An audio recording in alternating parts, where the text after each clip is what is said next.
Hello student of class 7. Today we do chapter integer and today's topic is mixed story problem.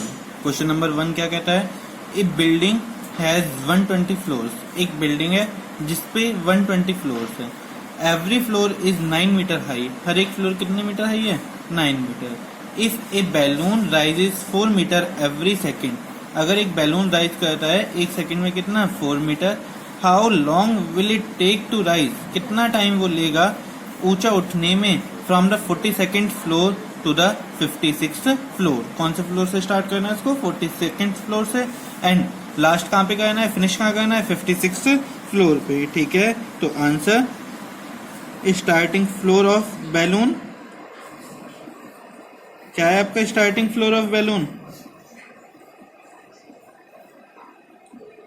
42nd. ठीक है, finishing floor of balloon. Balloon को finish कहाँ पे करना है अपनी राइजिंग? 56th फ्लोर पे. टोटल नंबर ऑफ फ्लोर, कितने फ्लोर जाना है उसको वो आप लोग कैलकुलेट कीजिए. तो वो कैसे कैलकुलेट करेंगे? दोनों को माइनस कर दीजिए. 56 माइनस 42 कितना आ गया? 14 फ्लोर. कितने फ्लोर जाना पड़ेगा? 14 फ्लोर. ठीक है, नेक्स्ट आगे देखते हैं. फिर आपसे कहता है कि वो जो है एक सेकेंड में 4 मीटर राइज करता है. ठीक है, और हर एक फ्लोर की हाइट कितनी दे रखी है आपको? 9 मीटर. ठीक है, हाइट ऑफ वन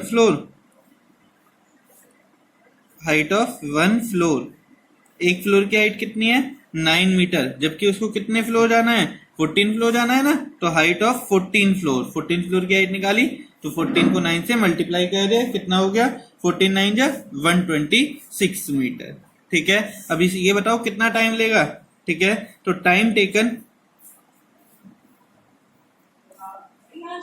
ठीक है, टाइम टेकन क्या क्या है इसने क्वेश्चन में? अगर हम क्वेश्चन में देखते हैं तो लिख रहा है इसमें if a balloon rise 4 metre in every second. ठीक है, 4 मीटर लेता है to rise 4 metre. 4 metre rise करने में कितना टाइम लेता है? 1 सेकेंड. तो time taken to rise unitary method लगा देते हैं. 1 मीटर राइज करने में क्या लेगा? जब 1 मीटर निकालना है तो डिवाइड करते हैं तो 1/4 सेकेंड. और फिर आपको क्या कहता है? टाइम टेकन टू राइज कितने मीटर चाहिए आपको? 126 मीटर. तो 126 से मल्टीप्लाई कर दिया तो 1/4 इंटू 126 कितना आ जाएगा आपका? काट दीजिए, कैंसिल कीजिए. 2 2 जा 4, 2 6 जा 12, 2 3 जा 6. कितना आ गया? 63/2 second, which is your required answer. ठीक है, next question. The day time maximum temperature in Kolkata और ऑन ए पर्टिकुलर डे, किसी एक दिन में मैक्सिमम टेम्परेचर जो है कलकत्ता का वो है 35 degree Celsius. At night the temperature become 26 degree Celsius. Night में टेम्परेचर कितना हो जाता है? 26 degree Celsius. What is the rise in temperature? Question यहाँ पे what is the rise in temperature. आपको क्या पूछा है?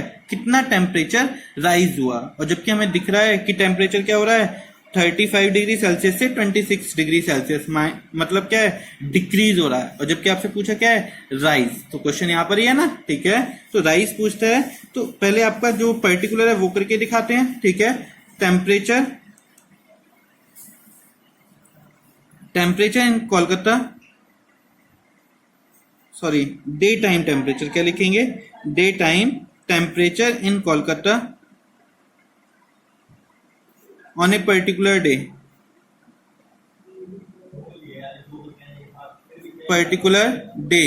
is equal to 35 degree Celsius. ठीक है, फिर आगे आपसे क्या दे रखा है? नाइट टाइम टेम्परेचर है. तो night time temperature in Kolkata on a particular day which is equal to 26 degree Celsius. तो टेम्परेचर डिक्रीज हो रहा है ना, तो डिक्रीज इन टेम्परेचर, टेम्परेचर कितना डिक्रीज हो गया? 35 degree Celsius minus 26 degree Celsius. Minus करा कितना आ गया? 9 डिग्री सेल्सियस. ठीक है, पर आपसे डिक्रीज थोड़ा ना पूछा, राइज इन टेम्परेचर पूछा है. So rise in temperature from day time to night time, day time to night time. ठीक है, राइज आपसे अपोजिट पूछा ना, डिक्रीज. या इंक्रीज, ठीक है। डिक्रीज का अपोजिट इंक्रीज, इंक्रीज का मीन्स राइज ही होता है ना, तो अपोजिट पूछ रहा है तो साइन क्या हो जाता है, साइन चेंज। यहाँ पे प्लस के 9 है तो यहाँ पे क्या जाएगा, -9 डिग्री सेल्सियस, ठीक है।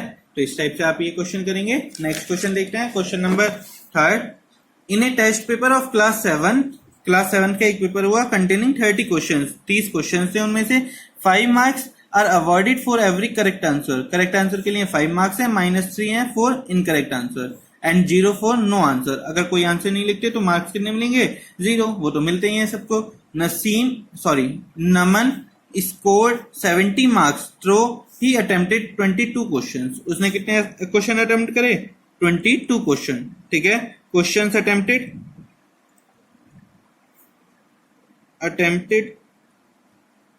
22, ठीक है, 22 क्वेश्चंस है।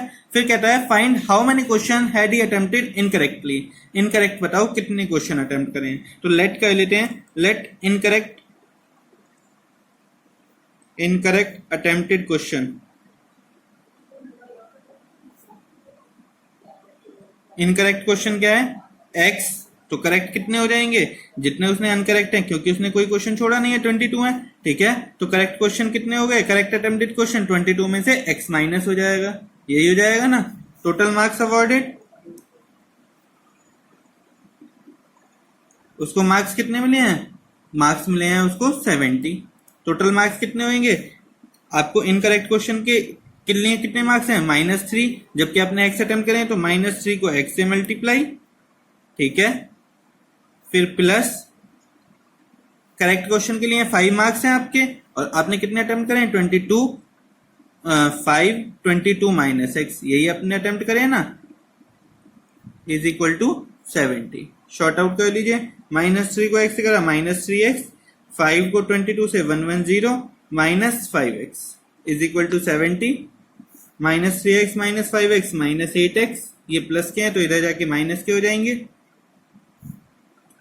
-8x is equal to -40, minus से माइनस कैंसिल, 8 5 जा 40, x की वैल्यू कितनी आ गई, 5। सो इनकरेक्ट अटेम्प्टेड क्वेश्चन, जो इनकरेक्ट क्वेश्चन अटेम्प्ट करें उसने वो कितने हो गए, इनकरेक्ट अटेम्प्टेड क्वेश्चंस इज 5, ठीक है। गलत जो क्वेश्चन उसने अटेम्प्ट करे हैं, क्वेश्चन तो अटेम्प्ट करें पर आंसर गलत आया, ऐसे कितने क्वेश्चन है, 5। नेक्स्ट क्वेश्चन है, question number 4। The product of 2 number is 2 to 5। Product दे रखा है 2 नंबर का। If 1 number is -5 find the other number, ठीक है। फर्स्ट नंबर क्या दे रखा है, -5। लेट हम कह लेते हैं, मान लेते हैं सेकंड नंबर क्या है आपका, x, ठीक है। प्रोडक्ट ऑफ 2 नंबर कितना दे रखा है, प्रोडक्ट ऑफ 2 नंबर 2 to 5, ठीक है। प्रोडक्ट क्या है, 2 नंबर का है ना, तो फर्स्ट नंबर -5, इसका प्रोडक्ट x से कितना है, 2 to 5। ये मल्टीप्लाई में है तो उधर जाके किस में चला जाएगा, बीच में मल्टीप्लाई है ना, तो इधर जाके किस में जाएगा, डिवाइड में। -5, 5 से ये कैंसिल करा, 5 4 5, तो x की वैल्यू कितनी आ गई, -45, ठीक है। तो सेकंड नंबर क्या है हमारा, सेकंड नंबर या अदर नंबर, वो है आपका -45 आंसर, ठीक है। Thank you.